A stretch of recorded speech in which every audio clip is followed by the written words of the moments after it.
Bienvenidos al curso de Modelos de Desarrollo Económico del Doctorado en Administración del Posgrado de la Universidad Alas Peruanas.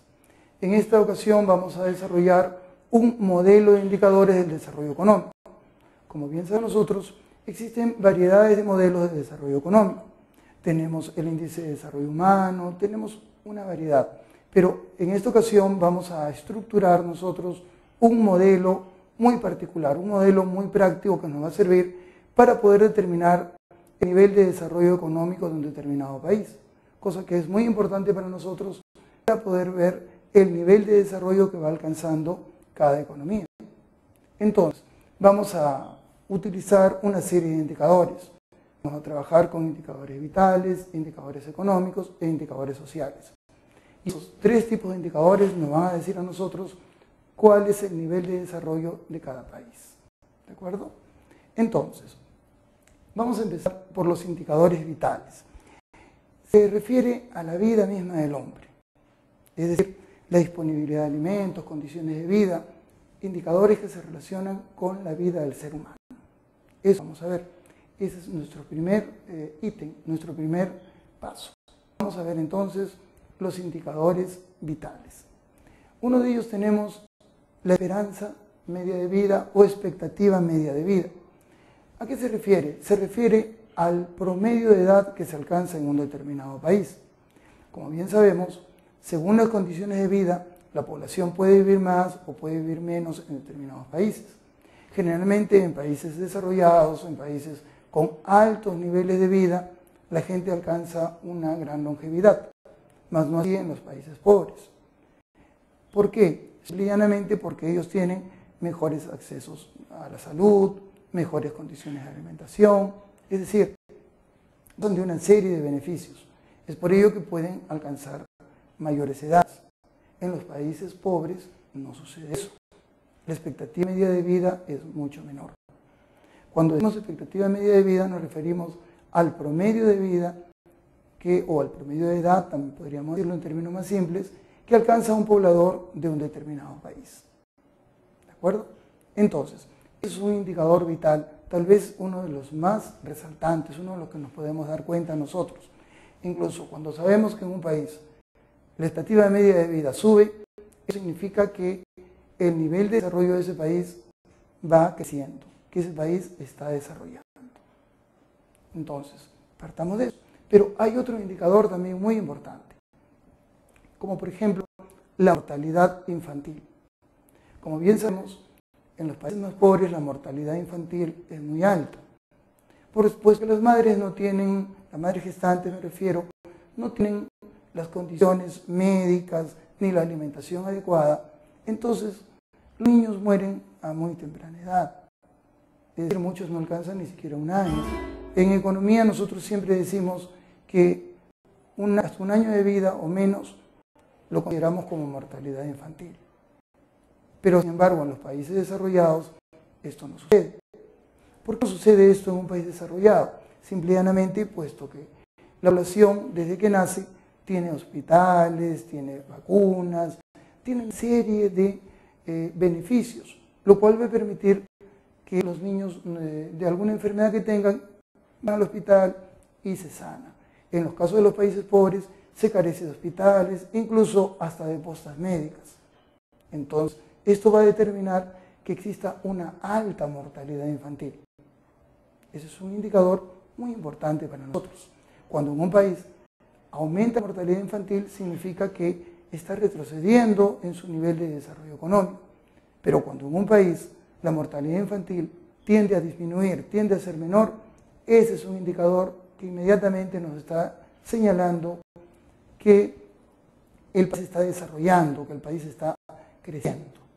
Entonces, tenemos estos dos indicadores que hemos visto que son muy importantes. Uno de ellos, la expectativa media de vida, y el otro viene a ser la mortalidad infantil.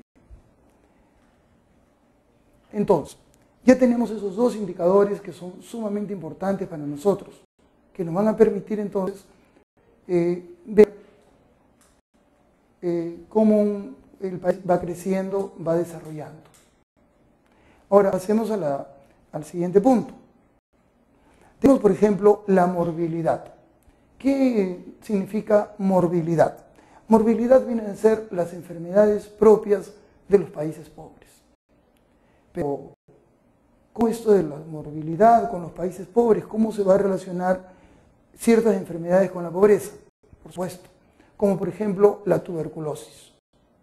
Cuando en un país el número de personas que sufre esta enfermedad de tuberculosis se incrementa, significa que el país es más pobre, puesto que en un país rico la gente va a tener altos niveles de nutrición, la gente va a estar bien, pero no en el país pobre. Un país que tiene altísimos niveles de desnutrición, es probable que tenga también altos niveles de tuberculosis. Entonces, eso entendemos por movilidad, es decir, enfermedades típicas de los países pobres. Por ejemplo, el cólera. El cólera es una enfermedad que se va a dar en lugares que carecen de agua, que carecen de servicios de desagüe, es decir, que viven en condiciones precarias. Más no así en los países desarrollados, que todos van a tener servicios de agua, desagüe. Entonces, el cólera no se va a ver. Nosotros nunca vemos una epidemia de cólera, por ejemplo, en Suiza, Francia, no vemos esto. Pero sí vemos en países del sudeste asiático o lo hemos visto en Perú. Pero también hay otro indicador muy importante, la estructura por edades. ¿Cómo así? Pensamos, por ejemplo, que hay tres formas de graficar la estructura por edades. Una de ellas es la pirámide poblacional. ¿Qué significa la pirámide poblacional? La mayoría de la población se encuentra entre 0 y 15 años. Luego viene un segundo segmento, que es mucho menor, que va entre 15 y 60 años. Y luego un tercer segmento, que es de 60 años o más. Entonces, cuando un país presenta una pirámide poblacional de ancha base, significa que ese país es pobre.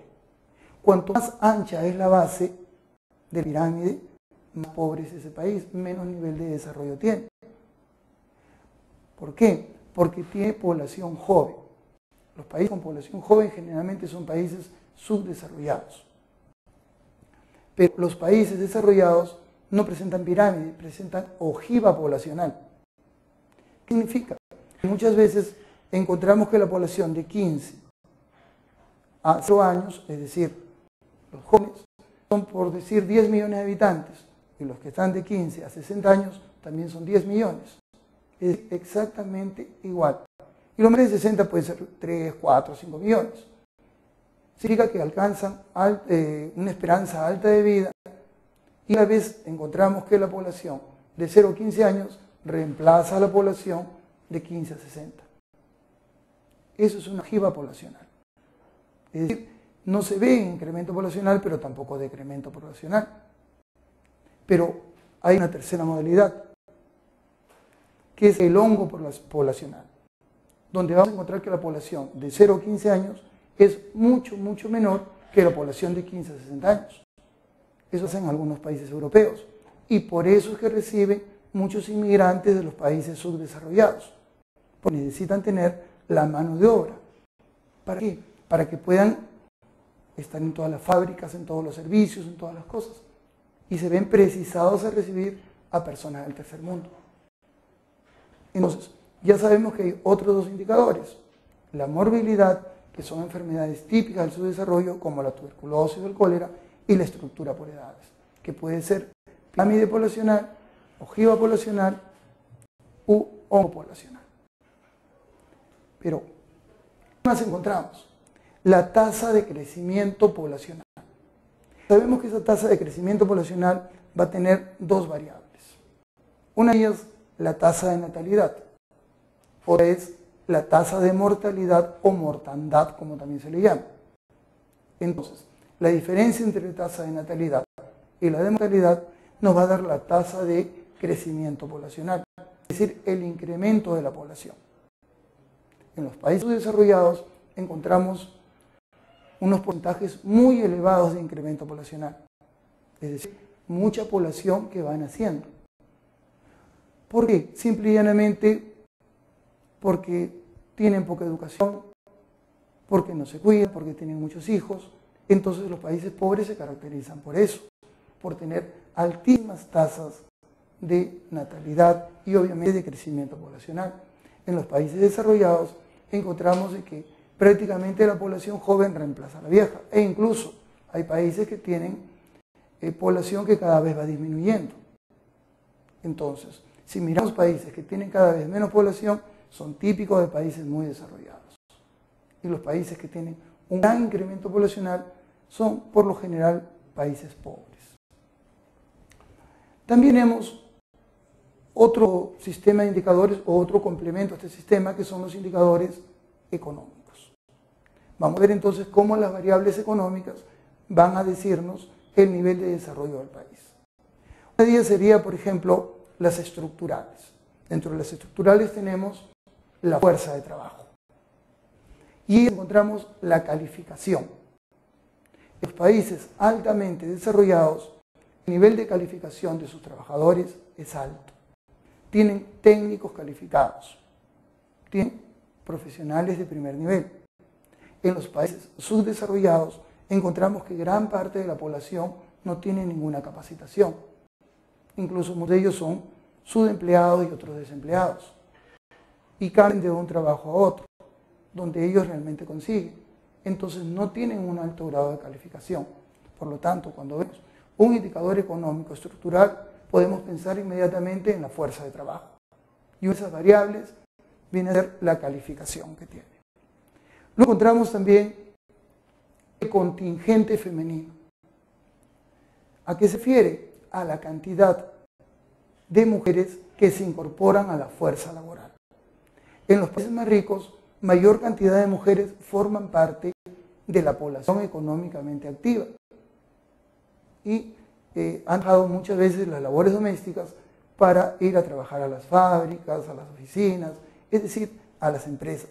La vemos en cantidad de puestos. Entonces, cuando en un país encontramos que el contingente femenino se está incrementando, es decir, que hay mayor participación de las damas en la fuerza laboral del país, significa que está desarrollando el país. Eso es un indicador también muy importante, porque en los países más pobres encontramos que menos porcentaje de mujeres son las que forman parte de la PEA, de la población económicamente activa de ese país.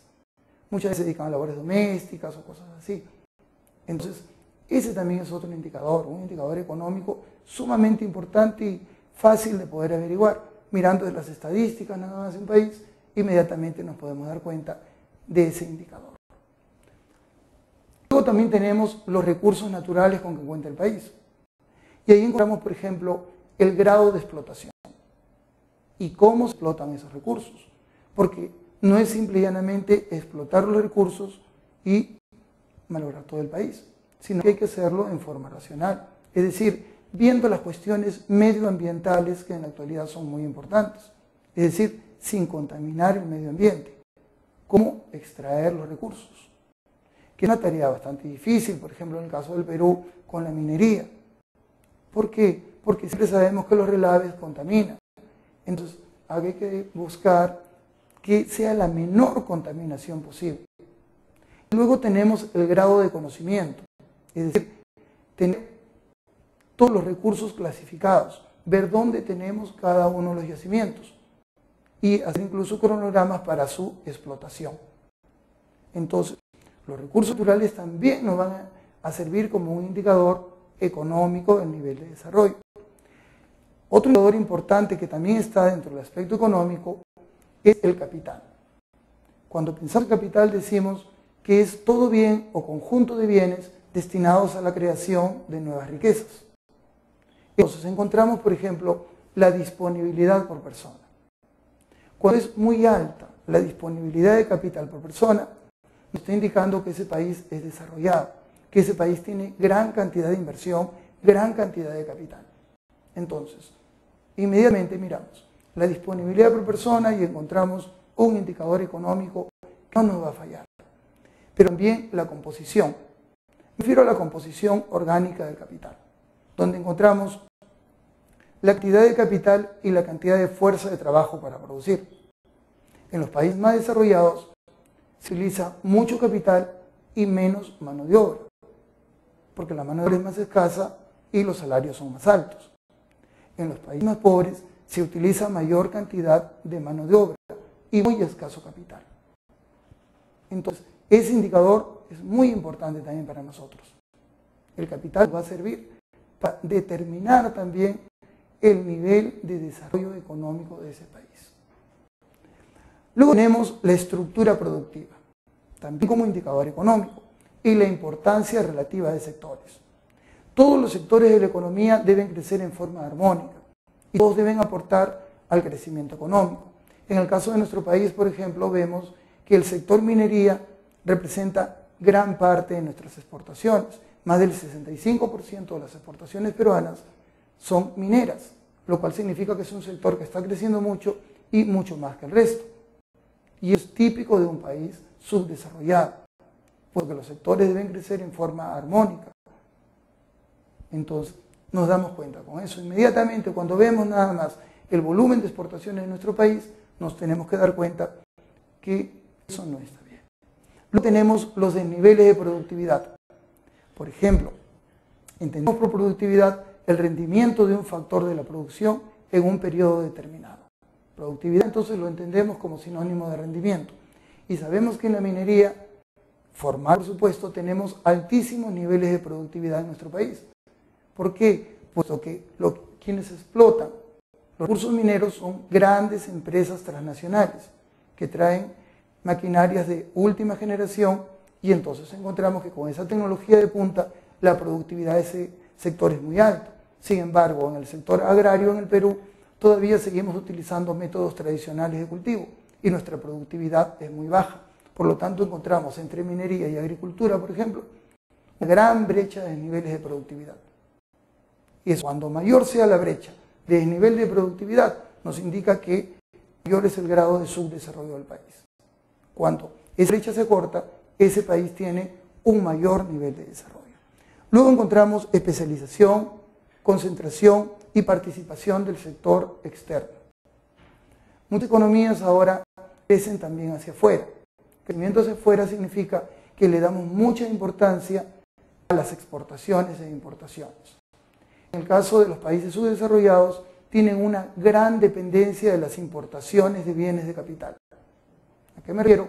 Que tienen una gran dependencia de las importaciones de maquinarias, de equipos, de tecnología, puesto que esos países no producen la tecnología, tienen que importarla.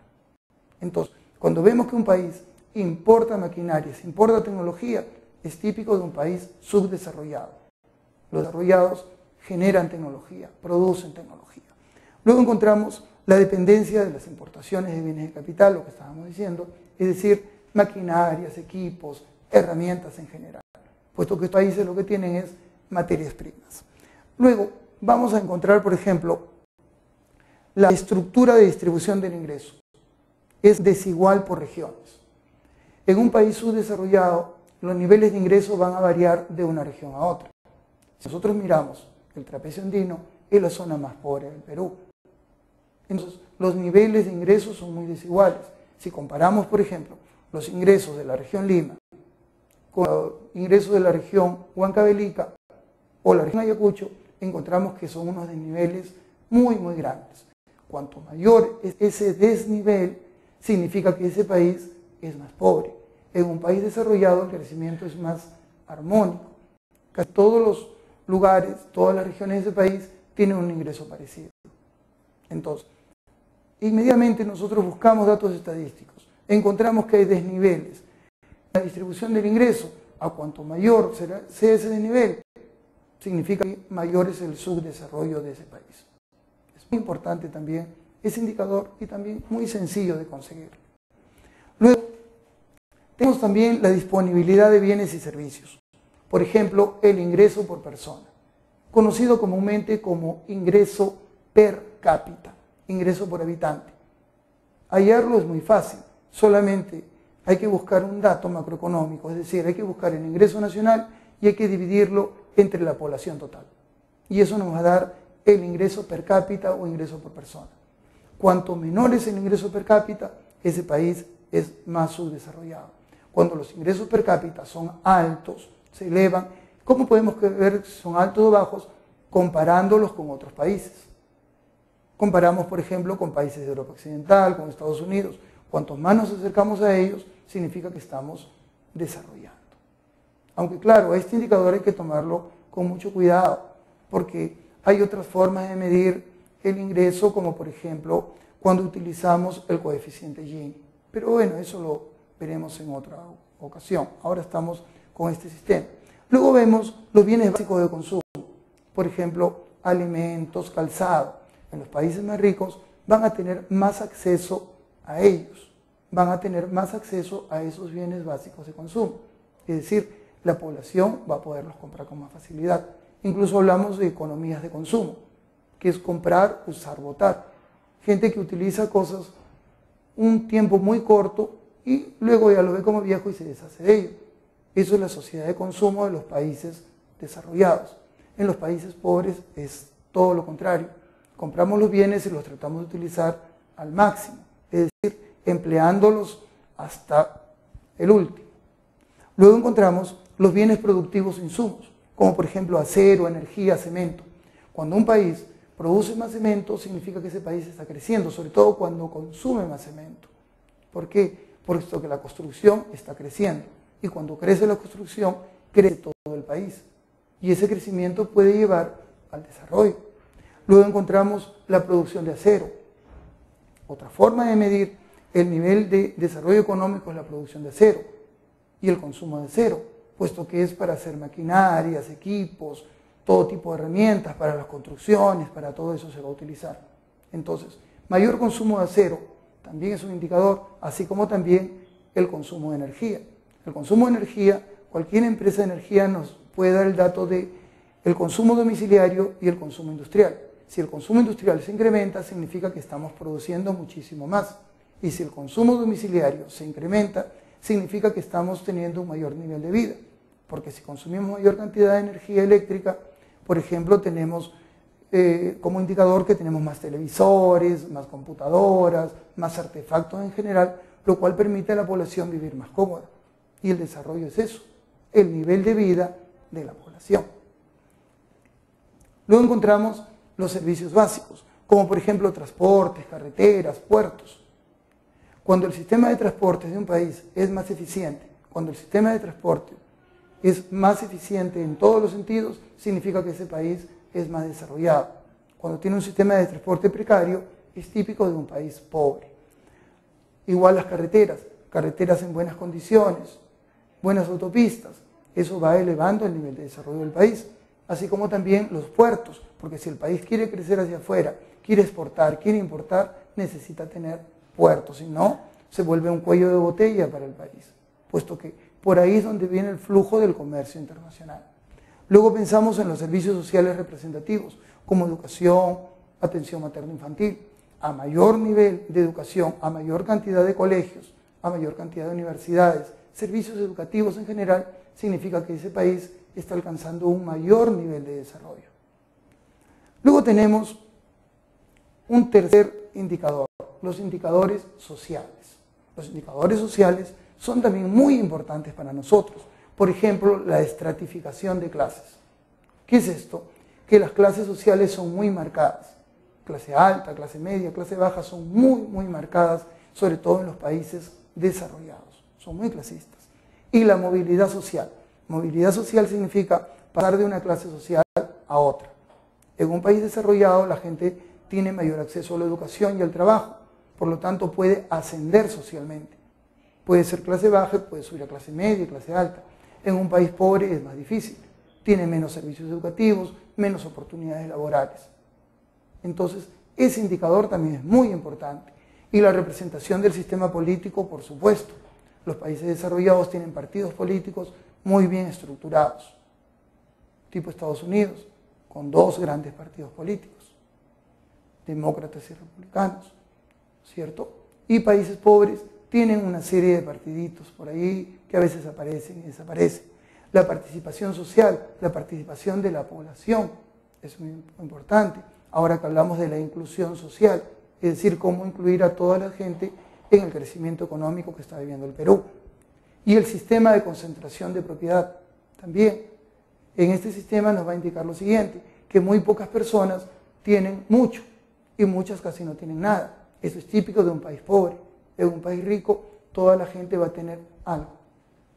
Luego vamos a llegar a una serie de conclusiones cuando ya hemos visto estos tres indicadores, es decir, indicadores vitales, indicadores económicos e indicadores sociales.